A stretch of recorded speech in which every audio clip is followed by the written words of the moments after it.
Hi, this is a video about writing text in English. First, we'll talk about capital letters, which are store bokstaver in Norwegian. And over on the right side, you see all of the capital letters in English.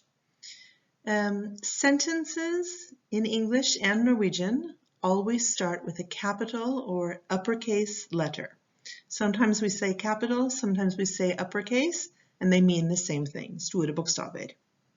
But every sentence starts with a capital letter. For example, the boy is tall, you see starts with a capital T. The boy is tall. How old are you? The question, how old are you? Starts also with a capital letter, capital H. My friend is nice also starts with a capital letter. Names also start with a capital letter, always. For example, the name of a person, John, the name of a city, London, the name of a country, Somalia, the name of a school, Rosenhof School, the name of the month, January, or the name of a day, Thursday. Those are all names, and they all start with capital letters. The names of languages, subjects, and nationalities also start with capital letters in English. Okay, so the subject, math, has a capital M. Science, which is also a subject, has a capital S. English, which can be a subject, it can also be a language, and it can be a nationality, starts with a capital E, English. Norwegian, also capital N. Tigrinya, which is a language, starts with a capital T. Arabic, also capital A. Eritrean is a nationality, starts with a capital E. And American is a nationality, it starts with a capital A. The word I, which means jeg, is always a capital I. If you have the letter I by itself in English, when you want to say jeg, you always need to have it capital. Okay, now we'll talk about punctuation, tegnsetting på norsk. You can see this round circle. It's called a period, okay? And then we have an example, period. We use a period at the end of a sentence right after the last word. Put a space after the period before the start of the next sentence. So you have a space, mellomrom. You have that after the period, not before the period. Okay? I like writing sentences in English, period, space. Okay? Punktum og så mellomrom. It's important to remember the period at the end of the sentence, also punktum og mellomrom. Okay? The next punctuation we'll talk about is question mark. Question mark.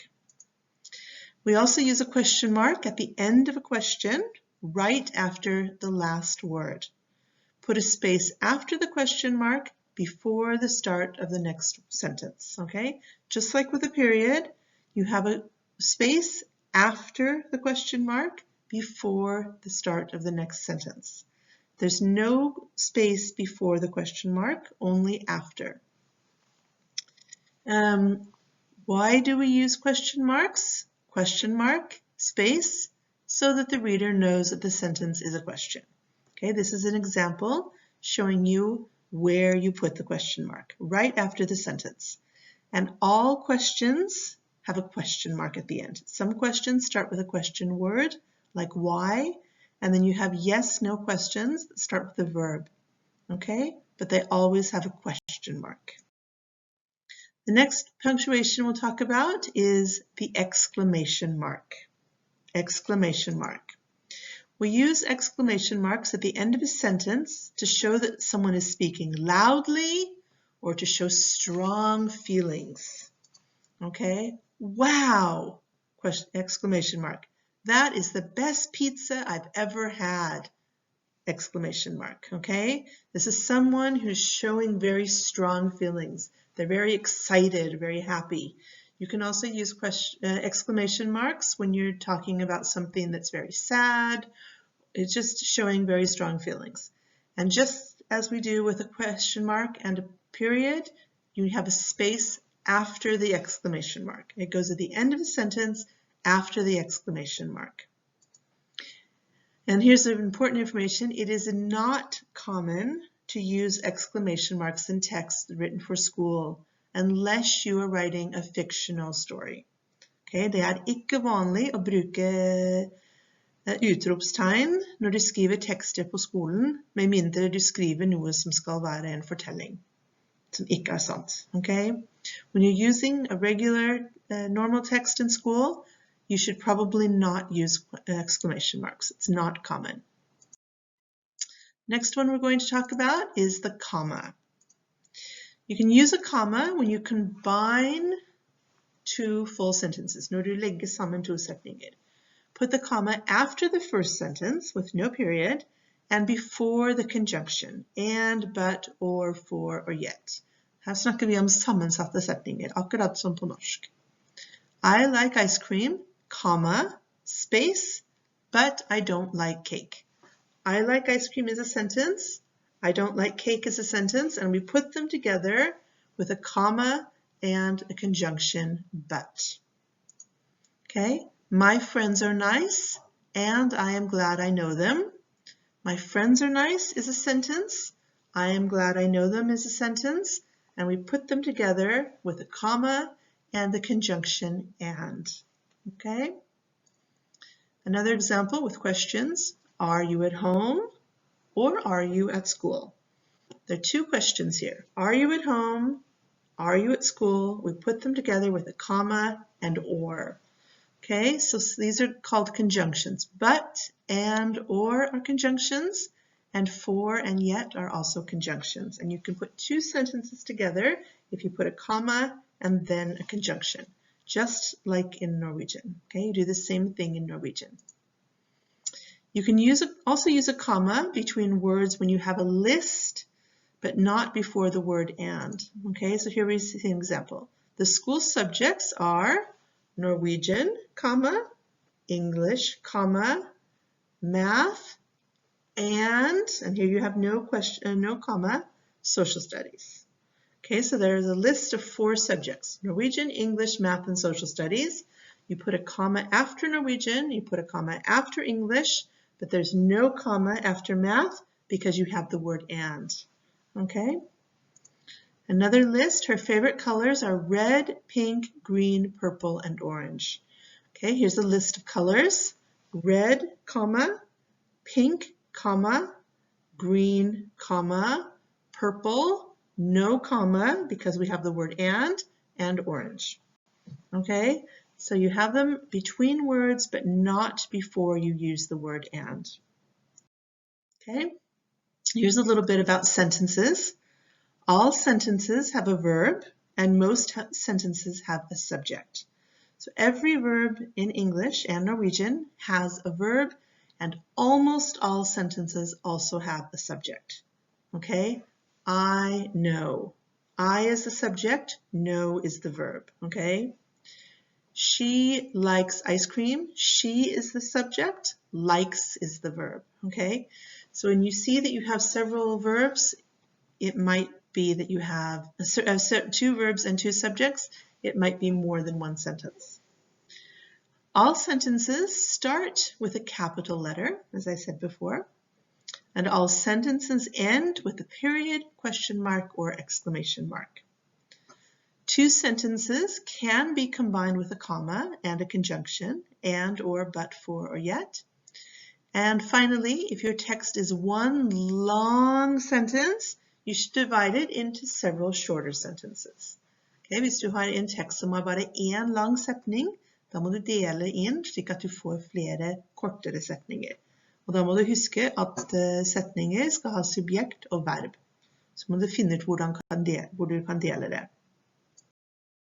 Okay, finally we'll talk about paragraphs, eller avsnitt på norsk. When you write a text, if you have a text that's a little bit longer, you should write paragraphs. A list of sentences is not a text. If I ask you to write a text and you just have sentence, sentence, sentence, sentence under each other, that's not a text. Okay, if I say write sentences, then that you can write them like that. But if you write a text, then you need to write avsnitt, okay?